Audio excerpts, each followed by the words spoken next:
په ټیک ټاک کې راغلی یم زه ولسمشر سوم، بل راغلی په ټیک ټاک کې ما ځان ته هغه جوړ کړی چې ورته وایي جنبش ازادي او جنبش فلانکي او جنبش څلارسه زم ځان پورې ملنډې مو ته ورس افغانستان کې په پنشیر کې په شمالي کې په پروان او په ننګرهار او په لغمان او په بامیان او په بدخشان کې خلک له لوږې مړي. ته راغلی زه جنبش مې جوړ کړی. څه شي جنبش څه شی وایي؟ او بیا خبرې دي څه شی دي. پښتون قام 1400 صدۍ نه خواته پښتون ځان نشي ثابتولی. 14مه پرېږده زه تا ته دلته وایم ښه په خلاصو غوږونو یې واورئ. 14 15 18 19 20 پرېږده 2024 کال څو میاشتې وړاندې او دا نن دغه مې تاریخ ده. خلاص څه کوی شي؟ په ټیک ټاک کې خو زه نه یم راغلی چې په تا باندې دا وغږېږم. تا قوم څنګه ده؟ ستا مشران څنګه دي؟ که در سره ستا په قام خدای مه کړه زه خبرې شروع کړم، ستا په زه دلته راسم چې د تاجکو د درون قوم د دې شریف قوم په رسومو په رواجونو د دو په ژوند باندې زه وغږېږم، نو ته خو ما باندې اوس حسیب قوی مرکز هغه خو هم تاجک دی. آیا ته د یو تاجک په صفت په حسیب قوی مرکز باندې ویاړې؟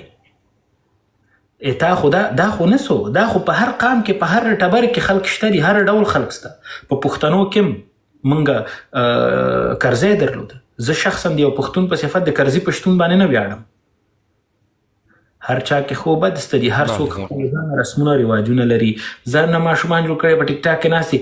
پښتون 1400 کاله ما اخواته نه ځان 14مې صدۍ نه اخواته ځان ثابت کړه. هېڅ نه ثبوتومه. ته څوک یې؟ جغرافیه هم زما، وطن هم زما، خلک هم زما، دغسې حکومت هم پکې کوم چې کوم څه مې طبیعت یې هغسې درنګومه. ته څه شی کوی شي؟ راځي یوازې په ټیک ټاک کې ثبوت غواړې؟ هېڅ ثبوت نه در کوم، نه یم خلاص. پرون راغلی یم. څه شی کوی شي؟ خو ګوره ټولې دغه لنډه که دغسې و څه کوی شي څه شی یوازې نیکټای په غاړه کې واچو. زه ما به تمدن اصلیم. په ټیک ټاک کې غاړې ته هغه واچوه څه ورته وایي نیکټای. دا تمدن نیکټای. نو سړی ځان دغه خبرو باندې خپل قام هم وړکی کوئ. د نه تاجک کم راوړئ، نه ازبک، نه هزاره، نه پښتون. تا تر اوسه پورې د کوم پښتون د خولې دا خبره اورېدلې ده چې تاجکو قوم مثلا خدای مه کړه داسې ده؟ ولې زه د تا زما یې د تا د قوم سره څه، زما یې د تا د ژبې سره څه، زما یې د تا د عنعناتو رواجونو سره څه. خو که دا اوس کېناستېدم د تا په څېر دغه رویه ما خپله کړله چې زه د تاجیک قوم ما به قوم تاجیک بپردازم. و از ما چرا همه مردم تاجیک فرشته هستن؟ هستن، خو نیستن. کل اگر پشتون است، اگر هزاره است تاجیک در همه خوبت دارن. همین حکمتیار پشتون بود، کدام خیرش به پشتون رسیده؟ ربانی تاجیک بود، کدام خیرش به مردم تاجیک رسیده؟ دوستم ازبک بود، کدام خیرش به مردمش رسیده؟ یعنی چی شی؟ په ځان پورې ملنډې وهي. دا د افغانستان ولسونه پرېږدي چې خپل ژوند کې غریبان هلته د لوږې مري او دلته راغلی یم. افغانستان نه منم. می منه. زه په خودم ما میفهمی از چی زیاد میشرمم که کدام روز کدام طالب در لایو ما بیایه بگویه که خب ما بگویه که ما برزو بگویه ما افغان نیستم. خب میگه که نیستی، ما چی خدمت برد کنم؟ بله دقیق. زواک صاحب باز ببخشین وقتتان نمیگیرم، از لایفتان پایان میشم. امی آخرین صحبت خودم با شما میکنم و دوستای دیگه هم بشنون. دوستای عزیز، کسایی که در لایو بیننده ما هستین، فعلا شدیداً با ظهور یاور صاحب، یاور بگوییم که یاور صاحب بگوییم، با ظهور یاور فعلا بسیار تعصبات قومی شعار داده شده و جریانش بسیار زیاد است. من حیث یک بچه تاجک و بچه یک افغان، من مبارزه خود تا حد کردم که دیشب مرا بلاک کرد و من همیشه مبارزه خود در قبال از آدم ادامه میتم که من تاریخ افغان به ما ثابت است. من یک دو کلمه کردش صحبت کردم بلاکم کرد. دیگه هیچ وقت ما از افغان بودن خود چیز نیستیم، منکر نیستیم. ما افغان بودیم، افغان می باشیم و کسایی که خود خراسانی میگن مثل یاور و یک چند تا لندغر که عکس شده سر خود میمانه توهین نمیکنم دوستای عزیز. اونمو کسایی که تعصبات در میان میارن اونمو مردم باشن، همو خراسانی باشن، زیاد نیستن، 4 تا هستن. دیگه من می آخری پیام خود گفتم دیگه همیشه سرفراز باشین، کامیاب باشین. زواک صاحب خودتان همیشه هم تو کامیاب سرفراز، همیشه خوش و خوشحال باشین. تشکر از اینکه مرا بالا آوردین. باز اگر صحبت های دیگه باز دیگر لایف ها بود باز می بینیم. بخیر، خدا حافظ. جهان سپاس، ممنونتم. نو ملګرو زه تاسو ته همدغه خبره غواړم وکړم چې دغه خلکې په وچ لاس باندې تېنه اسمانونه مه جوړوئ. یقین په خدای وکئ. دا زما کله چې د لقمان حکیم صاحب خبرې تاسو په کتابونو کې ګورئ نو هره یوه خبره یې له معناو ډکه ده. زما دا خبرې درته جدي درته وایم. له هېڅ هغه چا سره انډیوالي مه کوئ، له هېڅ هغه چا سره ناسته ولاړه مه کوئ چې کله هغه له خپلو خبرو اوړي. که یو ځوان تر پرونه پورې د یو کس طرفداري کوي او نن ناز د بل چا طرفداري کوي، پرونه یوه ایډیالوژي وه نن د بل ایډیالوژي ده، پرونه یوه خبره کوله نن بله خبره کوله، کله هم د دغسې خلکو خبرو ته غوږ مه نیسئ. تاسو ته ما 3 کاله وړاندې ویلي چې دغه چې مخ زر زر بدلی دغو خلکو ته غوږ مه نیسئ. دا د وخت زمن دی.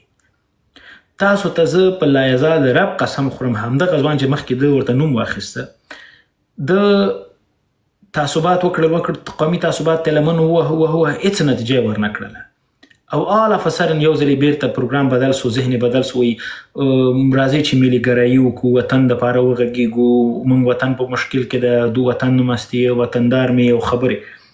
یو میاشت دا قصې وکړې چا ورته غوږ ونه نیوه، بیرته واوښته بیا یې پښتنو قوم پښتون ته پښتنو قوم ته توهین شروع کړه. سړیه زموږ په بې عزتۍ باندې والله که ته عزتمند سي چې کښېنئ خبره کته سي پورته سي د پښتنو په اړه باندې تاسو خبرې کوئ. که د پښتون په قام کې طالب یو بدنامي ده، دا د ما د ولس لپاره یا د پښتون قام لپاره یا پښتون ولس لپاره دا یو عیب ده. بیا د پښتون قام لاسته راوړنې هم وګوره. تا په کومه ورځ زموږ د خولې اورېدلي دي چې دا اوس په ټوله نړۍ کې د دنیا په هر ګوټ کې دا پښتانه ځوانان په دا کرکټ په ګراونډونو کې دوی لوبې کوي؟ کومه ورځ تا اورېدلي زموږ د خولې نه چې دا راشد خان پښتون دی، نبي ساحل پښتون دی، ګربز پښتون دی؟ تا کومه ورځ دا خبرې زموږ د خولې اورېدلي دي؟ کله هم موږ د خپل د قام صفتونه نه دي کړي او نه خوند راکوي چې خپل د قام صفتونه زه درته وکړم. که د طب په برخه کې ګوري، د میډیکل په برخه کې ګوري، د انجینرینګ په برخه کې ګوري، د هره برخه کې ګوري، زه تاته یو پښتون ځوان درته هلته ښودلی سم چې دغه د پښتون ځوان لاسته راوړنې. که در سره په دې وغږېږم چې په تاریخ کې که په فلسفه کې که په علم کې په هره برخه کې زه درته داسې پښتانه درته راوړم چې ځان ته حیران پاتې شي. په شعر و ادب خو پرېږده، په زرو نورو مسایلو کې درته ښیم. ته یو ځل ورشه انګلستان ته، یو ځل یو انګریز مورخ سره کښېنه، د انګریز تاریخ پوه سره دې کښېنه، د پښتون په اړه ځینې پوښتنه وکړه چې د پښتنو په اړه درته لږ وغږېږي. کله هم درته موږ دغه صفتونه نه دي کړي او نه یې درته کوم. موږ ته خوند دا راکوي چې تاریخ موږ جوړ کړو، صفتونه مو راته نور وکړي. تاریخ موږ جوړ کړو، ورقو د تاریخ په پاڼو کې د پښتون په اړه باندې نور خلک لیکنې وکړي، که هغه ښه لیکي او که بد لیکي. ما تر هغه وخته پورې خپل پښتون مشر ته مشر نه دی ویلی، ما تر هغه وخته خپل د پښتون مشر درناوی عزت نه دی کړی چې په واقعي معنا باندې هغه د ټول افغان ملت دپاره خدمت نه یې کړی. یو ځل د هندوستان تاریخ ته ورننوځه، تاسو ته وایم په ګاونډ کې د موږ سره یو هیواد اوسیږي هندوستان، د نړۍ پرنفوسه هیواد دی. ورسه یو ځل د پښتون پوښتنه ځینې وکړه، یو ځل د پښتون پوښتنه ځینې وکړه چې پښتانه څوک دی. کله چې په هندوستان کې زما د پوهنتون دوره وه، په کوم ځای کې کوم مجلس کې به چې هندیانو سره زه سلام کلام ته ورننوتم چې دومره به یې ما ته ویلی که آپ کہاں سے ہو، او ما به چې دومره ورته ویلی چې میں پټان ہو. دغه دو دپاره کافي و، زما تعارف ته نور ضرورت نه و چې زه نور څوک یم. خو که تا نه پوښتنه وکړي چې ته څوک یې، که دې ورته ونه ویلې چې زه افغان یم، له دې نه هغه اړې ته ورته څه شی وایي؟ د خپل د تعارف کې ته څه لري؟ مهرباني وکړه پنځه داسې کرښې د خپل ځان په اړه ورته ووایه چې هغه د تا په اړه باندې یو ښه قضاوت ولري. مهرباني. زما نوم زما تعریف ده، زما نوم زما قانون دی، زما نوم زما تاریخ ده دا څه خو د ته 15 خبرې نه خپل د ځان په اړه وکړه چې ته خپل د ځان د تاریخ په اړه خپل د تعارف په اړه هغه ته وړاندې کړې او هغه درته وایي چې هو ته مې وپېژندلې ته څوک یې. نو هیله مې دا ده چې له دې کیسو تېر شئ. کوشش مه کوئ چې پښتانه ځوانان تاسو دې خبرو ته متوجه کړئ. ته په ما باندې د یوې ولسوالۍ قومندان مفته پاوا پاوا د را باندې امپراتور منلی له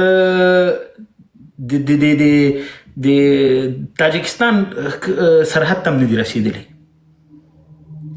خو احمد شاه ابدالي د ایران دی تر ډیلي دی د حکومت و. کله هم د ما د خولې ته اورېدلي چې زه د امپراتور لمسی یم؟ نه درته وایم. دا زمونږ شاهي خویونه دي. موږ هېڅ کله هم د خپل د ځان صفتونه درته نه کوو، نه درته کښېنم درته قصې نه کوم. زه پښتون یم او ما وروره دا کړې، کله هم درته نه وایم. یو ځل هندوستان ته ولاړ شئ، د پښتون د قام تاریخ پوښتنه هلته په هند کې د خلکو وکړئ. موږ څوک وو؟ موږ څوک یو؟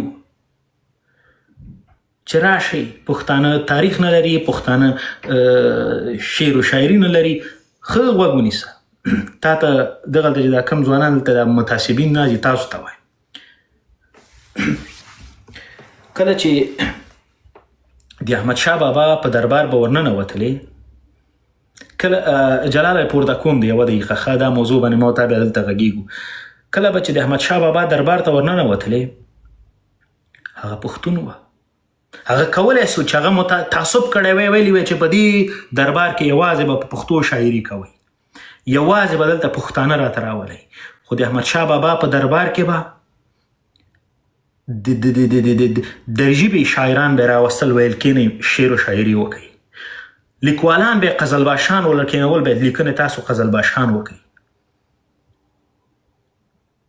دا د شاهانو خویونه دي چې دوی تل مدام نورو تم احترام کوي، نورو تم وایي چې تاسو هم زموږ د خپل خلک یې، تاسو زموږ تر څنګ یې. کله هم چاته نه دي ویلي چې زه تر ټولو لوړ یم، تر ټولو غټ یم او ته هېڅوک هم دی. چاته موږ نه د تمدن پیغور ورکړی، نه مو ورته د تاریخ پیغور ورکړی. چې کښېنئ پښتانه داسې او پښتانه، خو ما خو تاسو ته ویلي پرېږده چې ټوله نړۍ زموږ په اړه وغږېږي، نو چې تاسو هغوی غږېږي تاسو هم پکې غږېږئ، مشکل نشته. موږ به یې اورو ښه یوازې خلاص.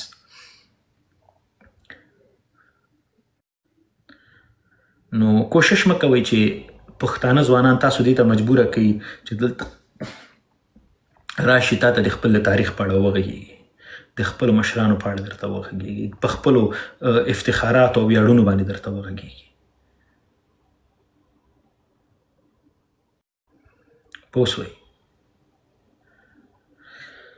زه به دلته یو ملګری درته پورته کړم، جلال جبار خیل. دا زما سره په هندوستان کې همدوره وه. جبار خیل اشنا په خیرونه. سلامونه. تا خو زه دونه زر پورته کړم، دا سټینډ ولګوم چې کامره مو ولګوم. صحیح ده، که اجازه لري یوه دقیقه کې زه لګوم، ما ته اجازه راکړئ. ښه دلته به زه یو بل ملګری په همدې دوران کې پورته کړم، دا به خبرې وکړي، بیا به ته یې خپلې خبرې وکړي. صحیح ده؟ یاران قدیم ځواک صاحب، زه دې اوس رښتیا راجي کړی یم. او راپورته مې کړې مال چې اوس خفه نه سي بیا. السلام علیکم ورحمت الله وبرکاته. ځواک صاحب او نورو وروڼو ته او پاڼې کې نورو ملګرو ته خدای دې وکړي چې خوشحاله او سوکاله اوسئ. ځواک صاحب که ماته لږ وخت راکړې، زه په دواړو ژبو داسې یو ډېر لنډ مهرباني. ځواک صاحب په اول کې زه په تا باندې ویاړم، زموږ ویاړ یاست، داسې په زغرانده چې خبرې کوې. والله چې اصل افغان یې، په تا باندې ویاړو ځواک صاحب. زما مشر یې، زه خپله یاران قدیم زه نه وایم، زه خپل قومیت تاسو ته نه وایم چې زه کوم قوم یم او په 5 ژبو خبرې کولی شم. زه په تا باندې ویاړم، زما مشر ته یې ځواک صاحب، او ته یو ملیګرا یې، زما ویاړ یې. او نور پښتنو ته دوستای عزیز، من کوتاه میخوایم که در این صحبت کنم. یک پیام بسیار واضح دارم. زواک صاحب یک هفته قبل 1-2 روز قبل در لایف ما آمده بودین اگر متوجه شده باشین، درست است؟ در موضوعی که افغانستان همراه ما قبول کردن و تابعیت افغانستان هم که هویت ملی ماست در ماده 4 قانون اساسی ذکر شده به 15 اقوام افغانستان هویت ملی کلمه افغان اطلاق شده. ما این موضوع را از لحاظ علمی اکادمی با استاد بزرگوارم فقیری صاحب و دیگر بزرگان ما در صفحات مجازی در لایف هایی که متعدد داشتیم ما این موضوع را حل کردیم. هر آدرس خراسانی فدرالیسم که آمده بودن ما همراهشون مناظره کردیم. ما برنده مناظره هستیم، ویدیوهایش پیشم است. زواک صاحب خود شما هم تشریف داشتین در لایف ما 1-2 روز قبل. ما این موضوع را از لحاظ اکادمی و علمی همراهشون بحث کردیم. هیچ همراه ما کس بحث هم نتونست و ما شکر الحمدلله که افغان هستیم و به خاطر یک افغانستان متحد متفق بشد تمام اقوام افغانستان. و من واقعا افتخار میکنم به شما، به وجود شما. واقعا رهبرم هستین، شما افتخارم هستین. یک بار دیگه هم میگم صفی یاران قدیم در خدمت شما، خود ما در خدمت شما. اما دوستا و فالوورای ما دیدگاه شنبی است که ما ملیگرا هستیم، تمام اقوام افغانستان دوست داریم. هیچ وقت تبعیض در قوم در دل ما نیست. واقعا ز نور داسې خبرې نه کوم، دلته نور مشران دي. زه په تاسو باندې بیا هم وایم چې زه ویاړم ځواک صاحب. ما ډېر غوښتل دا ما ډېر غټ ارمان و چې ستاسو سره داسې یو لنډه مرکه ولرم او تاسو سره خبرې وکړم. زموږ د سترګو تور یې ځواک صاحب، والله داسې رښتیا درته وایم. روژې مبارکه. زه نور داسې خبرې نه کوم، داسې لنډ چې جیک کوم دا خبرې وې زما، او زه په تاسو باندې بیا هم ویاړم. دغه مسله موږ حقوقي لحاظه په خپل مجازي صفو کې ډیره په زغرنده د حل کړې ده. ان شاء الله چې بریا تاسو سره ده او زموږ سره ده، ان شاء الله ټول افغانانو سره ده. ویاړو د یو افغانستان او د یو موټی افغانستان لپاره موږ بیا غږ راجګو. زه ځواک صاحب مننه ځواک صاحب زه ستاسو نه کته کېږم. ډیره مننه چې وخت مو راکړ او ما داسې لنډه وینا لرله او ستاسو په اجازه تاسو ته ښه وخت ډېره مننه ځواک صاحب. نو ملګرو ما درته مخکې دا خبره وکړله چې کله موږ د تاریخ خبره کوو، د جغرافیې خبره کوو، د خپلو ویاړونو خبره کوو، د ارزښتونو خبره کوو، خوند دا کوي چې اتا په اړه باندې نور وغږېږي. پرېږدئ چې پښتون راپاڅېږي د سعدي صاحب د شعرونو خبره درته وکړي. پرېږدئ چې موږ راپاڅېږو، نور قومونه راپاڅېږي د تاسو د قام د تمدن په اړه، د تاسو د لاسته راوړنو په اړه، د تاسو د افتخاراتو په اړه موږ په خپله باندې د رابعه بلخي په اړه باندې د نورو په اړه باندې موږ خبرې وکړو. دا خوند کې دغه ته وایي کمال. سړیه ته خو د پښتون قام په افتخاراتو پسې تا رانیولې ده چې نړۍ د پښتون په اړه باندې کم تصویر لري. ورسه یو ځلې پښتنه وکړه. په د امریکا کې ژوند کوئ، ورسه هر هغه امریکایي نه ته پښتنه وکړه چې افغانستان ته تللی د پښتون په اړه دوی کم نظر او کم ذهنیت لري. نو د نورو قومونو بې عزتي، د نورو قومونو افتخارات، د هغوی ویاړونه تر سوال لاندې مه راولئ. په ځان پورې ملانډې وهي، دا هېڅ هم بل نه کوي بلکې د قومونو ترمنځ د نفاق او د جلاوالي سبب ګرځېږي. دغه افغانستان چې نن ګورئ په دغومره بدبختیو کې ګیر دی. ما دوته هغه ورځ هم دا خبره په ډېر په زغرده وکړله او تکرار مې ورته کړې ده چې ستاسو دغه خبرې هېڅ هم بل نه کوي. هغه روښانفکري پښتانه، هغه پښتانه چې اصلا کې د تعصب په نامه باندې دوی یو کلمه په خپل ذهن کې نه لري، خو تاسو یې دې خبرو ته متوجه کوئ چې سر له سبا هر یو پښتون ځوان راشي دلته. ځکه طبیعي خبره ده چې ته زما افتخارات تر سوال لاندې بیایې، ته زما ویاړونه تر سوال لاندې بیایې، ته زما په قام پورې ملنډې وهي. بیا خو نو طبیعي خبره ده زه وچ کلک د طالب تر څنګ باید ودرېږم، ځکه د طالب د تا په رټلو ډېر ښه پوهېږي، طالب د تا په ځپلو باندې ډېر ښه پوهېږي. بیا نو طالب ما دپاره تر تا ډېر غوره دی، زه مجبور یم د طالب تر څنګ ودرېږم. نو مونږ چې د ملیګرۍ خبره کوله، د ټولو قومونو ته خبره درته کوله، دا مو د وطن دپاره کوه، د افغانستان او د خلکو دپاره کوله چې تر څو پورې هلته خلک شته، ولسونه هلته په ارامه ژوند وکړي. راغلی پښتون داسې پښتون هسې. ته جلال دلته ناست ده، اوس ورته ښه راغلاست وایم. ما او دی هلته په هندوستان کې په احمدآباد کې یو ځای ژوند کوه. یوه دبدبه م وه، یو کشفشه مو چې خالي په دې معنا باندې چې موږ پښتانه وو، چې داسې به هم تېرو وې پټان آیا او چې داسې به هم لاړو پټان آیا. لاړ شي کیسه وایي پښتون داسې پښتون هسي ته ورسه زموږ د تاریخ پوښتنه په احمد آباد کې وه په خیر راغلی او نیکې هیلې جوړ په خیر مننه ژوندی یو دوسیه در پسې راوړې ده او یوه خاطره ده ما چې هغه خاطره دوستانو سره ته شریکه کړې ما در نه ځینې پوښتنې وي دلته خو تا نه داسې باچا خان خدایي خدمتګار جوړ شوی ده ته یو شنګه غم لرې هغه سلمان خان کپیل شرما پوښتنه کړې وه وایي ته دا فلمونو کې څه ده وایي اکشن فلمونو کې یو کس په سوک وهي خولۍ پې ماته کې بل په خېټه وهي او بادي کې دا څه معامله ده په حقیقي ژوند کې هم همدا روب داب لري که نه هغه ورته په فلمو کې زه کم لرم په حقیقي ژوند کې زیات لرم نو ته په حقیقي ژوند زه تا نه پوښتنه کوم چې ته دا دغونه تیز غږېږي ما خو زه چې تا سره کومه شخصي تجربه لرم د ژوند هغه خو دا ده زه به لږ درته داسې سرسري یاده کړم زه غواړم تا د خولې واورم یو څوک پیدا شوي وو په احمد آباد کې هغوی د افغانیت نه انکار کوو زه غواړم دا تشریح کړي هغوی د افغانیت نه انکار کوو بیا دا د احمد آباد ښار ښکلا په دې کې ده چې دا منځ کې سیند تیر شوی ده یو خوا مسلمانان دي یو خوا ته هندوان دي پاک مطلق اکثریت باندې البته نو د سیند په غاړه ډېر ښایسته پارکونه هم جوړ دي نو په دې پارک کې تا نه د چا خوله ماته سوې وه د افغانیت نه انکار کړی او څنګه چل و ښه نو دا کیسه زه خپله دوی په کومه ښه غوږ ونیسئ یو تن و د همدغه ډلې نه دا خو د دوی په وینه کې یو مرض ده په ځینو کې په فیسبوک باندې یوه لیکنه کړې وه ورته مې زنګ ووهم مالې ګوره دغه لیکنه د موږ د افغانانو په منځ کې د نفاق سبب ګرځېږي نو هیله مې دا دی چې دغه لیکنه لرې کړه ما ته ویلې وایي زور لرو مالې ګوره زور چې لري زور در سره کېده خو په میډیا کې دا زور مو چې د ضرر پکې رسوم درته نو دا خو داسې ده چې دلته خلکو سره موږ خاندو خلک فکر کوي دا به ریل لایف کې خلکو ته همداسې چټ چټي خاندي هسې چټ چټي خندا نه وه د شپې 12 بجې مې ورته زنګ ووهه مالې 15 دقیقو کې دا پوسټ ډیلیټ کړه که نه بیا درپسې درځم هملته حساب کتاب در سره بیا مخامخ کوم وایي چقه که هستن کلتان بیایم نو ما زړه ورته په تنګ سو یو 3-4 ملګرو ته مې زنګ ووهه مالې داسې یو حساب کتاب د باید په حق کې ورسېږو ورغلم د سیند غاړه به 2 بجې د شپې دي او هېڅوک هم نشته ګروپونه لګېدلي د پارک او شګه ده او دا خلکي یو 2 نفره 3 نفره ولاړ او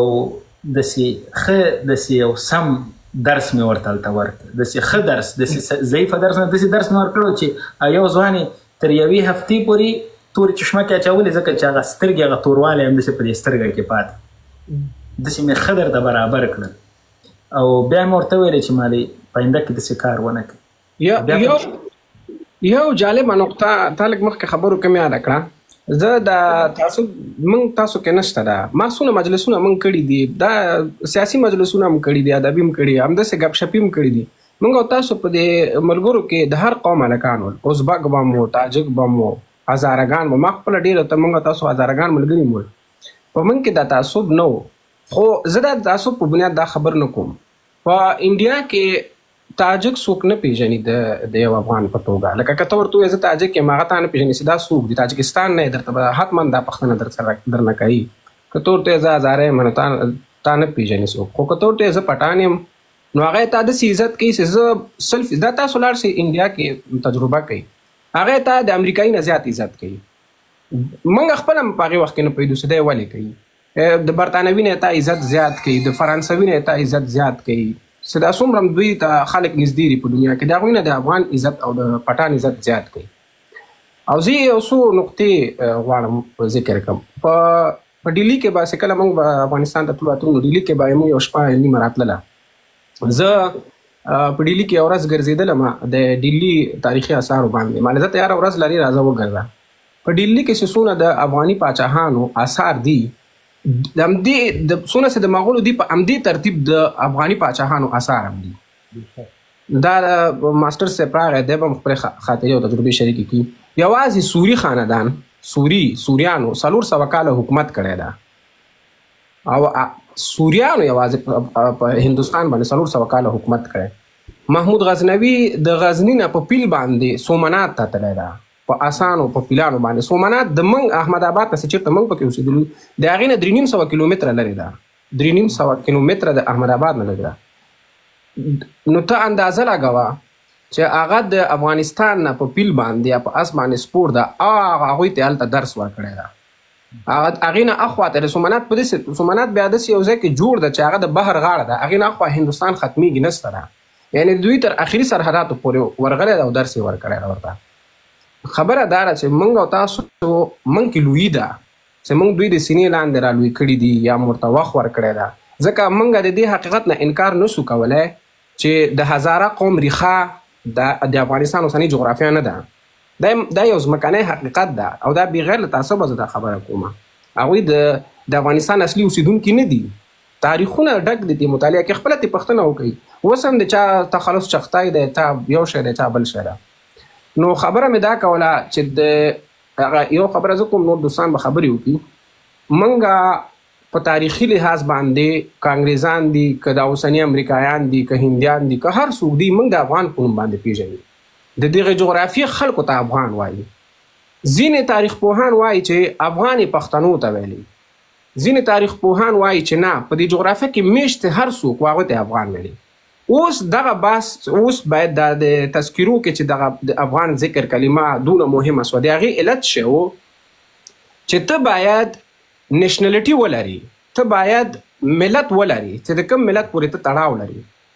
ته پاکستانی، ته هندی، ته افغانی، که ته څوک یې. دا که زه ووایم چې زه پښتون یم، خو نو دا نور قومونه خو هزاره به هزاره ورته وایي، بل به دا اوس پښتونستان په نامه باندې هېواد نه لرو که نه، د یو هېواد په نمایندګي باندې یو چېرته ځان معرفي کړي. داسې خو نه کېږي چې زه پښتون یم، ښه چې پښتون یم، د کوم ځای پښتون یم؟ ځکه موږ په هندوستان کې پښتانه لرو، موږ په افغانستان کې پښتانه لرو، موږ د نړۍ په هر ګوټ کې پښتانه لرو. 100 میلیونه زیات پښتانه په نړۍ کې ژوند کوي. نو دا په دې اوس ته وایې چې زه جلال خان یم، موږ شاهرخ خان په هندوستان کې لرو.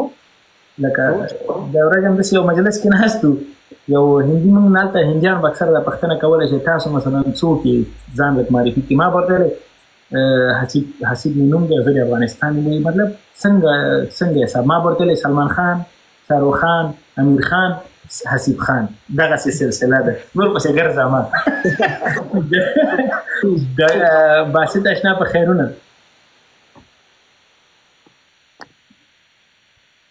سلامونه په کامره ولګوئ سړیه چې دا ښایسته ښایسته څېرې مو په دې روژه کې وګورو. ښاغلی ځواک صاحب، زه خو نه ده داسې ساوه کې راجګ شوی یم، پوه شوې، خالي سلام در راجګ شوی یم، احترام در راجګ شوی یم، او دلته دا خلک نیوکه هم کوي، لاندې کمنټونه کې وایي خپلو کې سره ناست استئ.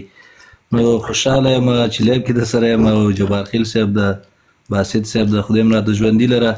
نو دغه خلک کوشش د دې دپاره کوي چې دغه د طالب یا د امارت اسلامي دغه صفوف یا دغه ډله قوي کړي، په قدرت یې سمبال کړي. دغه د موږ پښتانه ځوانان دې ته هڅوي چې دغه ټول پښتانه طالب ته رجوع کړي او د طالب تر څنګ ودرېږي. د دوی هدف بل څه نشته ده، د دوی یوازې هدف همدغه یو ده چې دوی غواړي چې موږ په لوی لاس طالب کړي، چې دلته د طالب مخالفت کوو، دغه ټولې مخالفت کوي، هر افغان مخالفت کوي. خو دغه ډله، دغه کولابیان دوی د طالب د پاره کار کوي. ځواک صاحب په دې چې دغه ځینې وختونه دغه په نږدې ورځو کې د دغوی دا بحثونه چې موږ وینو، د دوی دا ویډیوګانې چې موږ وینو، داسې یو احساس پیدا کېږي موږ کې چې مجبور هم کړي چې موږ طالب سو، مجبوره سو چې وایي چې وروره ګله طالب یم، د ته او د ما راځه دا ګز دا میدان هسې هم زور نه لري، په یو رقم هم زور نه لري، صرف غواړي چې دغه صفوف د طالب قوي کړي او یو قدرت ورته پیدا کړي. چې دغه ځینې خاطر هم کوي چې دغه د پښتانه دوی په نړۍ کې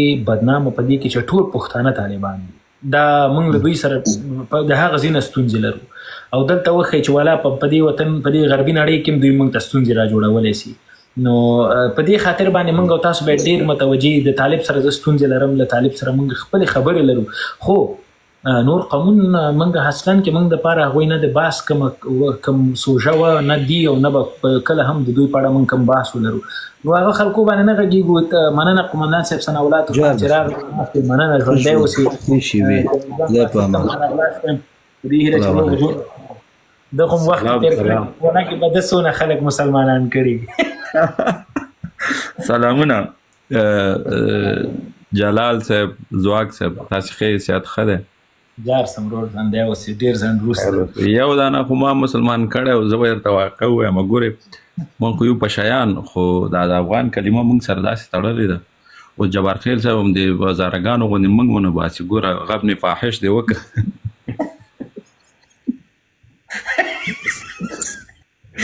ګوره که هزاره دی که تاجک دی د دې خاورې واګدار دی دا خاوره د هغه ده ماستر صاحب چې بینا ګوره د موږ نه تاسو د موږ په ولایت کې زیات یې د موږ نه د خاورې اصل ونران موږ یو پښتانه خو کوچیانو خو دی دغسې راغلي دي په دې خاوره مشته شوي آفرین غرونه موږ ساتلي دي ګوره اوس یې وګورئ دا پشاهي چې دی پاشا دا د بادشاه نه اخیستل شوی په دې ساحه کې اریایي دغه کې خو غټ مسایل لا خو نه لږ مخکې غبن فاحش و جوار خیل صاحب وکړه چاق شوی هم دی روژه کې ګوره دغه ځواک صاحب د غیر مستقیم د ملایانو غلطوار در باندې کوي یعنې قصه دې یو بل شي ته برابروي دا هغسې چلو احساسات اصلا کې داسې و چې زه دغه یو خبره د قومندان صاحب خبرې موکلې وې تا خبرې په تایید باندې زه دا یو خبره کومه ما سیاه و سفید خپرونه زه تاسو نه هیله کوم چې هغه تعقیب کړئ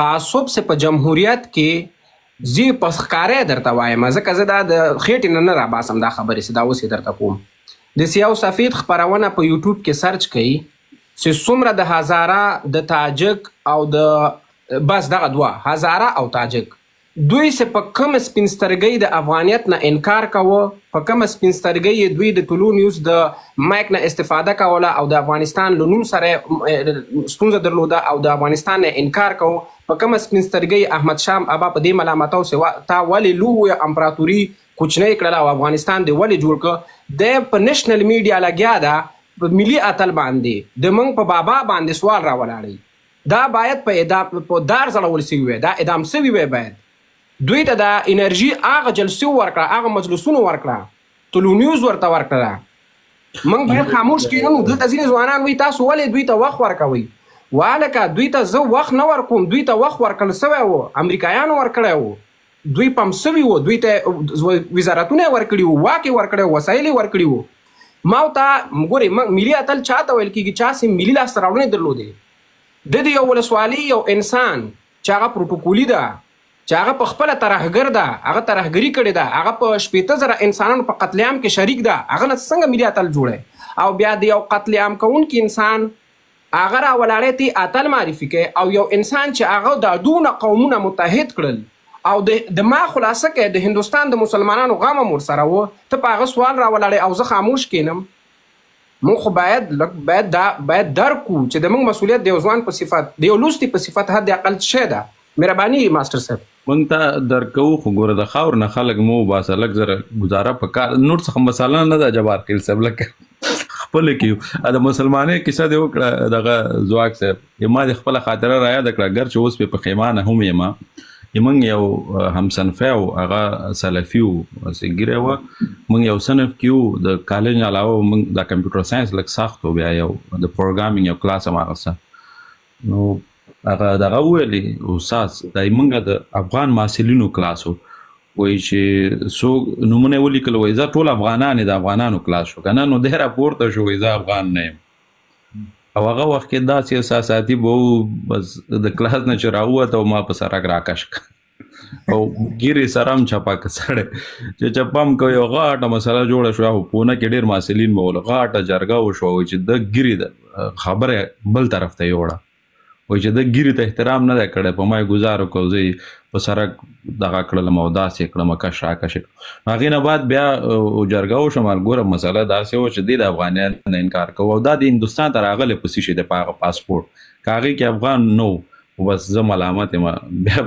جرګه خلاصه شو خو اوس پې پښیمانه یم دا مسایل په خبرو باید حل شي زه چې څومره فکر کوم وخت ورکړی شي پوهنتون دوره خو نه یې حساب کنه ما درته مخکې ویلې جلال مخکې قصه وکړله د شپې 1 بجه وه پسې ورغللو ته پوهېږي یوه صحنه داسې راغله چې لکه د تعرضي حالت و که نه کور ته پسې ورغللو کور لاندې یو د تخ لاندې پټو د پښې نه هم داسې راونیو او راکشم کړه او دا څپېړه مې دا مخ ته ورته واړم مالې څنګه حساب ده بیا غږېږي بیا مالې مشرانو ته بېعزتي کې وایي نه توبې یې وویستلې ما چې بیا ګوره دلته بې ځایه خبره ونه کړي چې په هر ځای کې چې درته لاس مې ورسېد بیا در سره حساب کتاب کوم. اوس خو دا ټیک ټاک دلته چا سره خو موږ بدماشي نسو کولی او نه غواړم چې هغه رقم موږ چا سره برخورد وکړو. خو که په افغانستان کې مې د چا د خولې داسې خبره واورېدله لکه لاټو سرچپی دروم داسې تاومه دا شي باندې باید سر خلاص کړي. مسله دا ده چې ما نظر دا دی چې دا د نظام مسؤلیت دی. حاکم نظام د دې مسؤلیت لري که څوک انکار کوي هغه راونیسي. جمهوریت کې دا کار باید شوی خو متاسفانه ونه شو. کله چې بیا نظام مسؤلیت ادا نه کړي نو تاسې سازیون کتلو چې بیا هغې خپل مسؤلیت ادا کوو یا دې ته ورته.